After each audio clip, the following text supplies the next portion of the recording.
Part 5 में last part की starting में हम देखते हैं कि ताए सॉन्ग को कॉल करके उसकी लोकेशन का पूछता है कि तुम कहाँ हो। मैं वही आ रहा हूँ, हम मिलकर तुम्हारी मॉम के पास जाएंगे। अब उसे वही रुकने का कहकर वो उसके पास जाने लगता है। दूसरी तरफ जियान और सी उनकी मुलाकात होती है तो वो उससे पूछते हैं कि ताए कहाँ है, वो तुम्हारे साथ क्यों नहीं है। तो वो उसे कहती है कि क्या तुम्हें नहीं पता कि वो कहाँ गया है। अब वाकई में जियान को पता ही नहीं था कि ताए सॉन्ग के साथ ही गया है। दूसरी तरफ ताए सॉन्ग के पास पहुंच आया होता है। यहाँ पर सॉन्ग भी हैरान हो के उससे पूछती है कि मैं अकेली चली जाती, तुम क्यों फिर मेरे साथ आए हो। लेकिन वो उसकी बात का कोई ख़ास रिस्पॉन्स नहीं देता। अब जाहिर है वो सॉन्ग को अकेले थोड़ी ही कहीं जाने दे सकता था। फिर उसे जियान की कॉल आती है तो सॉन्ग के मना करने के बावजूद भी वो उसे बता देता है कि मैं सॉन्ग के साथ उसकी मॉम के पास जा रहा हूँ, इसलिए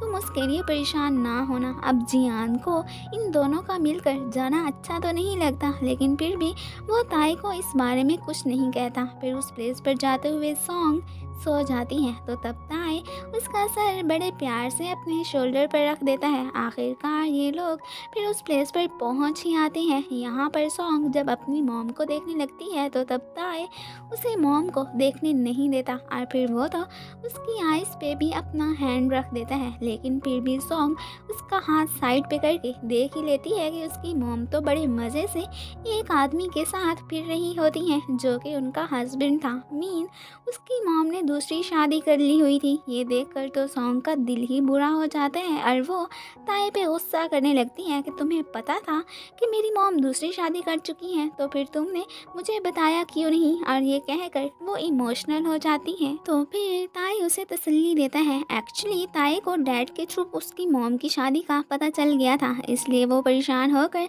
सॉन्ग के साथ भी आया था ताकि ये सब सच का पता चलने पर वो उसका साथ दे पाता। सॉन्ग तो इस बात पे ज़्यादा दुखी होती है कि उसकी मॉम को अपनी बेटियों का कोई ख्याल नहीं आया और बड़े मज़े से शादी कर ली। फिर वो यहाँ से ऐसे तो नहीं जाने वाली थी। फिर वो अपना मोबाइल उनकी विंडो पे दे मारती है और फ़ौरन से फिर वहाँ से ताई के साथ जाने लगती है। अब उससे पीछे से मॉम भी देख लेती हैं और उन्हें पता चल चुका था कि अब उसकी बेटी को उसके इस शादी वाले कारनामे का पता चल चुका है। इधर जियान सॉन्ग को कॉल करने की ट्राई करते हैं तो आगे से उसका मोबाइल ही बंद जा रहा होता है तो वो फिर अब उसके लिए थोड़ा परेशान हो जाता है। दूसरी तरफ ताए जब सॉन्ग को सोता देखता है तो उसे अपने स्कूल का दिन याद आ जाता है कि जब उसके डैड ने दूसरी शादी की थी तो तब सॉन्ग ने उसे हौसला दिया था कि तुम अपने डैड के बारे में इतना ज़्यादा बुरा ना सोचो, हो सकता है कि वो इतने बुरे ना हो जितने तुम्हें लग रहे हैं। तो तब उसकी बातों से वाकई में ताई को कुछ हौसला आ गया था और अब वो यही बातें सॉन्ग से भी कर रहा होता है कि तुम भी अपनी मॉम के बारे में बुरा मत सोचना, वही बात जो तुमने मुझे की थी सोच के अपनी मॉम को भूल जाना। फिर अब उसे सोता देखकर वो लाइट ऑफ कर देता है। अब उसे इतना तो बिलीव हो गया था कि वो सिर्फ और सिर्फ सॉन्ग को ही लाइक करता है, लेकिन साथ में वो जियान को भी तो इस बारे में धोखा नहीं देना चाहता था। नेक्स्ट डे सॉन्ग जियान से सॉरी बोलती है कि मैंने तुम्हें कल बताया नहीं था कि मैं कहाँ जा रही हूँ। इस बात पे उससे गुस्सा तो होता है लेकिन फिर आखिरकार वो उसे माफ़ कर ही देता है। दूसरी तरफ ताए सियोन के पास आ गया होता है और कल जू चले जाने पर वो उससे सॉरी बोलता है एंड वो दोनों अब पैदल चलकर अपने घर तक जाने का डिसाइड करते हैं। और असल में ये आइडिया सियोन का ही था। वो आज के दिन उसके साथ बहुत ज़्यादा टाइम स्पेंड करना चाहती थी और घर जाते हुए रास्ते में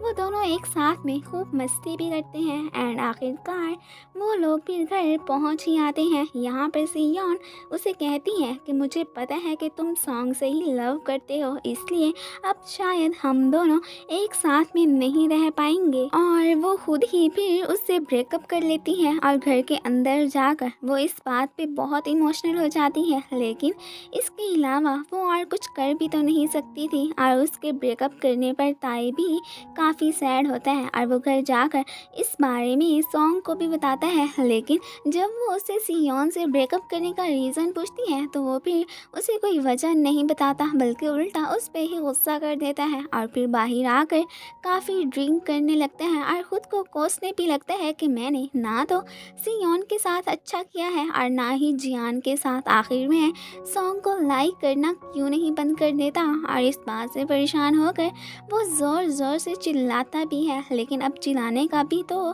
कोई फ़ायदा नहीं था। नेक्स्ट डे वो सॉन्ग के लिए एक न्यू मोबाइल खरीद कर लाता है, लेकिन अब ये गिफ्ट उसे देने के लिए वो खुद में हिम्मत नहीं दिला पाता। फिर वो गाइन के पास आ गया होता है और यहाँ पर वो उससे पूछता है कि तुम मुझे लाइक करती हो, क्या तुमने कभी ये ख्वाहिश नहीं की कि तुम मेरे साथ डेट पे जाओ या कुछ और करो। तो गाइन उसे कहती है कि मुझे तो किसी और चीज़ की ख्वाहिश नहीं है, मेरे लिए यही काफ़ी है कि मैं तुम्हें लाइक करती हूँ। तो इस बात से ताए को कुछ तसल्ली हो जाती है और साथ में एक लेसन भी मिलता है कि अगर हम किसी को लाइक करते हैं तो ये ज़रूरी नहीं होता कि फिर हम उसे पा भी सकें। उधर सॉन्ग जियान को भी ताई के ब्रेकअप का बता देती है तो वो इस बात से काफ़ी सरप्राइज होता है। अब यहाँ पर सॉन्ग इस बारे में सियोन से बात करने का सोचती है तो जियान उसे उसके पास जाने से मना कर देता है और साथ में उसे ये भी कहता है कि क्या वाकई में तुम्हें नहीं पता है कि ताई ने इससे ब्रेकअप क्यों किया है। तो सॉन्ग इस बारे में सोचने लगती है और जब वो घर जाती है तो वो वहाँ पर देखती है कि ताई ने उसके लिए न्यू मोबाइल लेकर रखा होता है। ये देखकर अब सॉन्ग को सब समझ आने लगती है कि ताई हमेशा से उसका ख्याल क्यों रखता आया है। मीना अब उसे रियलाइज़ हो गया था कि ताई उसे लाइक करते हैं और वो इस बारे में उससे बात करने की कोशिश करने लगती है, लेकिन उससे कुछ पूछ नहीं पाती। तो तब ताई भी उसे कहते हैं कि अगर तुम में मुझसे कुछ पूछने की हिम्मत नहीं है तो फिर मैं भी तुम्हें तुम्हारे क्वेश्चंस का कोई आंसर नहीं दूंगा। और ये कहकर वो गुस्से में बाहर चला जाता है और बाहर देखते हैं कि वहाँ जियान खड़ा होता है और वो उसे अपने साथ बास्केटबॉल खेलने के लिए कहता है। फिर हम देखते हैं कि वो दोनों बास्केटबॉल खेलने आए होते हैं। अब जियान तो सॉन्ग और ताई के बीच होने वाली बातें सुन चुका था, इसलिए अब खेलते हुए उन दोनों की फाइट भी हो जाती है। अब ताई ने एक बात तो जान ली थी कि वो